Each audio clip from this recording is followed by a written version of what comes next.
রাত গভীর। আয়ন একা তার ঘরে ল্যাপটপে কাজ করছে।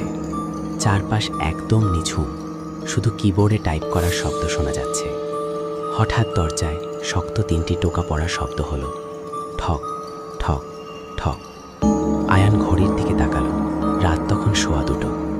সে কিছুটা অবাক হয়ে উঠে গিয়ে দরজা খুলল, কিন্তু বাইরে কেউ নেই। করিডোরের লাইটটা একা একাই মিটমিট করছে। চারপাশ শুনশান। বিরক্ত হয়ে আয়ান দরজা বন্ধ করে আবার নিজের চেয়ারে এসে বসল। হঠাৎ তার চোখ গেল ল্যাপটপের স্ক্রিনের দিকে। স্ক্রিনের কালো রিফ্লেকশন এসে দেখল তার ঠিক পেছনে একজন কেউ দাঁড়িয়ে আছে। আয়ানের বুক ধক করে উঠল। সে নড়ার সাহস পাচ্ছিল না। সে পকেট থেকে ফোন বের করে খুব সাবধানে ক্যামেরা অন করল পেছনের দৃশ্য দেখার জন্য। কিন্তু অদ্ভুত ব্যাপার, ফোনের স্ক্রিনে ঘরটা একদম ফাঁকা দেখা যাচ্ছে, পেছনে কেউ নেই। অথচ ল্যাপটপের রিফ্লেকশনে এখনও সেই ছায়াটা স্পষ্ট দেখা যাচ্ছে।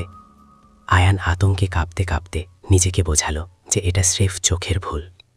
সে সাহস সঞ্চয় করে ঝট করে পেছনে ঘুরে তাকালো। পেছনে কেউ নেই, ঘরটা একদম আগের মতোই শূন্য।